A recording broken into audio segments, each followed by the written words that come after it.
সাল্লামের দাম্পত্য জীবনে কিন্তু টুনটান সমস্যা হয়েছে। আপনারা মনে করতে পারেন নবী সাল্লাল্লাহু আলাইহি সাল্লামের ঘর, ওনার স্ত্রীগণ সাহাবী, তারা উম্মুল মুমিনিন আমাদের মা, এত মর্যাদাবান মানুষ তাদের আবার ঝামেলা হয়েছে। ভাই, দাম্পত্য জীবনে টুকটাক সমস্যা তাদেরও হয়েছে। প্রিয় নবী সাল্লাল্লাহু আলাইহি সাল্লাম নিজে একদিন বাসা ছেড়ে মসজিদে নববীতে এসে মন খারাপ করে বসেছিলেন, তিনি বাসায় যাচ্ছেন না, অভিমান করে। ওমর রাদিয়াল্লাহু তাআলা আনহু বিষয়টা বুঝতে পেরে তার মেয়ে যেহেতু নবী সাল্লাল্লাহু আলাইহি সাল্লামের স্ত্রী, তিনি সেখানে গিয়ে ভেতরে প্রবেশ করে তার সাথে কথা বলে তথ্য উদ্ঘাটন করে সেটা মিটমাট করার ব্যবস্থা করেছেন। স্বয়ং নবী করিম সাল্লাল্লাহু আলাইহি সাল্লামের জামাতা, ইসলামের চতুর্থ খলিফা আলী রাদিয়াল্লাহু তাআলা আনহু, তার মতো এত মর্যাদাবান মানুষ, তার ঘরে স্ত্রী হিসাবে আছেন কে? মুহাম্মদ সাল্লাল্লাহু আলাইহি সাল্লামের মেয়ে, জান্নাতে নারীদের সর্দার ফাতিমা রাদিয়াল্লাহু তাআলা আনহা।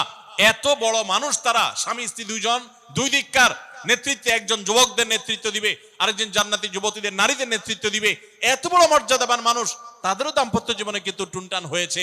একবার আলী রাদিয়াল্লাহু তাআলা আনহু এসে মসজিদে টানটান হয়ে শুয়েছিলেন মাটিতে, মনটা খারাপ, ঘরে একটু হালকা ঝামেলা হয়েছে, তো এই জন্য মসজিদে নববীতে এসে মাটিতে শুয়ে আছেন।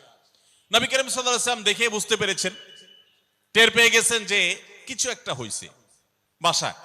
তখন তিনি জামাইকে ডেকে বললেন, কমিয়া আবা তুরাব, এ মাটির বাপ, মাটিতে শুয়ে আছেন, এজন্য রসিকতা করে বললেন, এ মাটির বাপ উঠো, দাঁড়াও দেখি কি হয়েছে বলো। ভাইরা আমার, দাম্পত্য জীবনে টুকটাক সমস্যা হবেই হবে। যারা বিয়ে করেন নাই আগে থেকে প্রস্তুত থাকেন, বুকে পিঠে ছালার বস্তা সব বেঁধে রেডি থাকেন। বিশেষ করে সময় যেভাবে গড়াচ্ছে, তাতে করে সামনে থেকে হেলমেট পরেও যাওয়া লাগতে পারে।